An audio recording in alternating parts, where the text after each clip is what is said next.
Hi everyone, this is Jim. Welcome to episode 15 of Chess Basics, things every chess player ought to know. Today we're going to continue looking at mating patterns, and for this episode we're going to look at mating combinations that share a common theme. So it's not really the same pattern exactly each time, but there's a common theme in all of them, and that theme is the line opening sacrifice.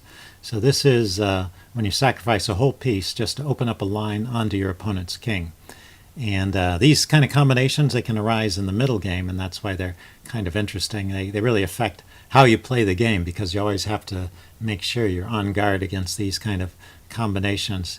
And in the position in front of you, you see one of the typical kind of setups for this type of combination. And just in general, you'll notice that white's pieces are well placed and pointed at the enemy king, or in the general direction of his king side, whereas black's pieces have been kind of pushed to the side, and they're not as active, and they're not over here actively engaged in defending the king or in attacking white's king. And so that's the kind of setup. And then if we get into specifics, there's two things you should know. One is the bishop is controlling this flight square for the king, and the second thing is this rook has an open file that allows it to reach all the way down to the pawn in front of the opponent's king. So this is the kind of setup where you really should be thinking rook sack, because when you take here with the rook, the king has no legal move other than to take the rook. He can't escape to this square because the bishop is guarding it. He can't go here because his own pawn is in the way, so he's forced to play king takes h7. Now, of course, you have to calculate this all the way out and make sure you have either a mate or you're winning significant amounts of material before you do this, because otherwise you're just down a piece. But in this case, there's a forced mate, and it starts with a very common kind of move, which is you bring the other rook over. You start out the game with two rooks, and if you still have them, you can sack one and bring the other one over. And now this whole line is covered, and this square here is still covered because the bishop is on that. So the king only has one legal square, and from here he can be mated with the pawn. f5, checkmate. I think that's kind of cute, because look at how white is using his pieces. With the bishop, he's guarding this escape square.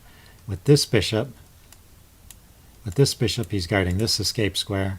The pawn is guarding that escape square, and the rook is guarding these escape squares.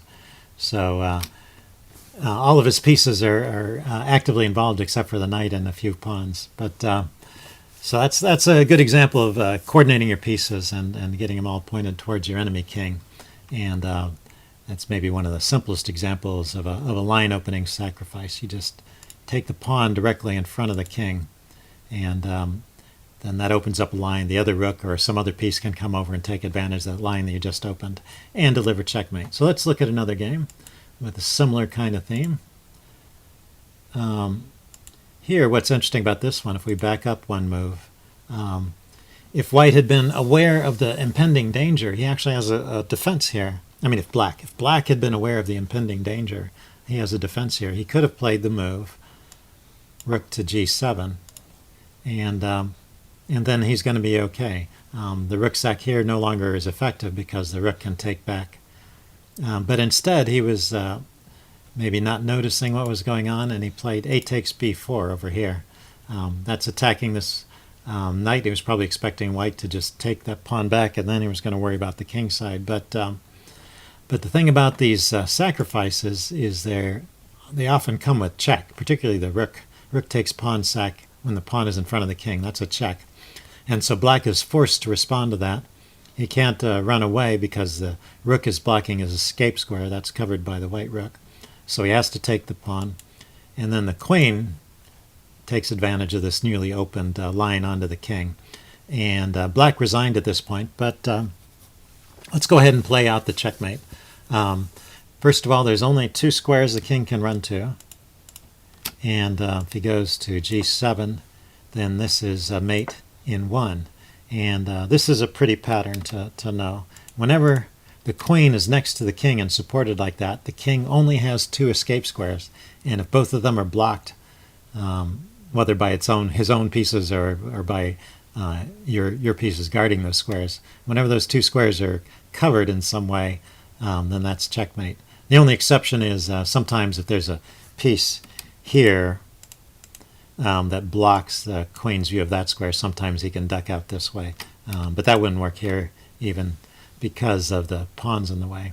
Or I guess more realistically, if there was a pawn on that square, the king could go and hide back in the corner. But of course that pawn has been eliminated.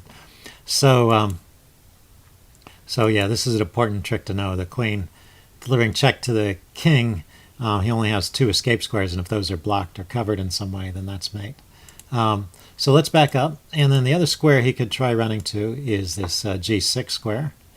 And what happens here is the queen will come into h6, and when the queen is next to the king, there's only two escape squares. Like I said last time, these are the two escape squares. It just depends on which square the queen is taken, where the escape squares lie, but they're always just the other side like that. And this one is blocked by his own piece, so he only has one move. He goes there. And now, maybe this is not so easy to see if you want to think about it. There's actually a mate in 2 here.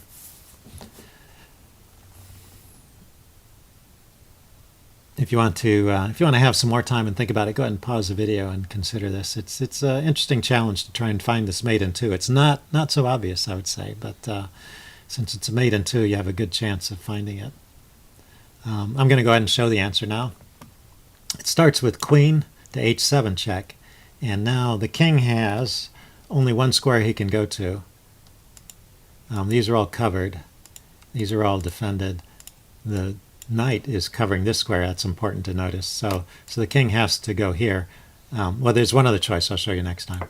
And then the rook comes over, and that's mate. Okay, so that's one try. The other try that black has is to defend with the rook, blocking the check, but then the queen has this move here. And so that's check, and all of these squares are covered now. That's covered by the knight, and the pawns are all protected, and covering that square, and the queen is hitting those squares. So that's checkmate. And so if we back up, yeah, I mean, the key lesson here is that you really have to be alert. You can't play moves like a takes b4 in a situation like this. You've got to secure your king side first, and you have to be aware that maybe he was expecting white to build up slowly with rook up and queen over and then try and take, but that sacrifice gets in there immediately, and then it's game over. Okay, let's look at another one. This game was played by Paul Morphy in a blindfold simul, and it's a little bit different. The rook is coming in from the side this time instead of coming in from in front. But the same concept applies. First of all, you notice white's pieces are actively placed. He has actually slightly less material than black. He's down a pawn. But it doesn't matter because black's pieces are all kind of awkwardly placed. The bishop is trapped behind this pawn. This rook is out of play, and this rook is trapped behind the king. So anyway, the combination starts off like before with rook takes g7 check. And now notice this bishop, which was inconspicuous over here on a3, is guarding a key square. So the king can't run away from that check. And the rook is guarding those squares, so the king has to take. And now the queen comes into e7, check. And the king can't escape. The king is in a box because the pawn is guarding these squares. The queen is guarding that square, and of course checking through here. Checking across those squares. That square is covered by the queen and the bishop. So the king only has one move. The queen steps in here to f8, and that forces the king to h7. And now queen f7 is checkmate. And this is a very cute kind of mate too. This is called an epaulette mate. The queen is guarding all of these escape squares and these two squares on either side of the king where he could run to or blocked by his own pieces. So an epaulette is the shoulder decorations on a soldier's uniform. And so here the king is blocked in by his own shoulders and mated. So that's called the epaulette mate. And that's a handy pattern to know. It can happen in the back rank too, obviously. But this is the same thing on the side. Okay, and then one last game. In all of those previous games, we were looking at a rook sack so that the queen or another rook could get in and deliver mate. But that's not the only way. You can also sacrifice even more. If you have a guaranteed mate, it's worth sacrificing any amount of material. So this is pretty instructive because, you might think, I'm ganging up on this pawn here, and it's under attack from the bishop. It's under attack from the queen. I could try a move like rook here. It's not what he played. And with the idea if he takes that rook, and queen there is checkmate.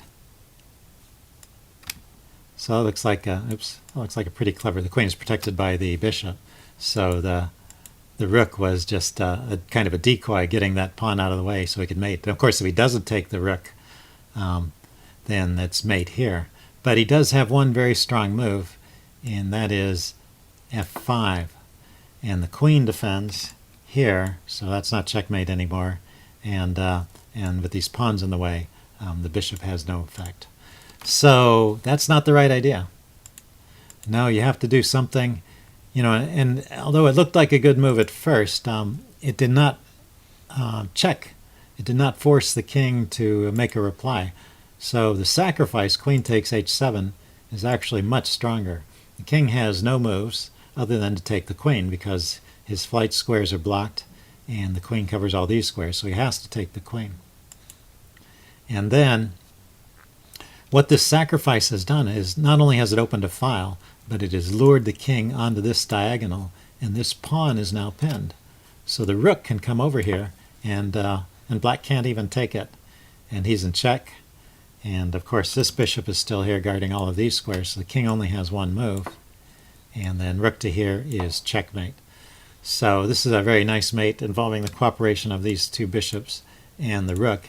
And even though white is down, he's down an entire queen and a knight compared to his opponent. His opponent has two rooks. White has two rooks and two pieces. His opponent has two rooks, two pieces, plus a queen and a knight.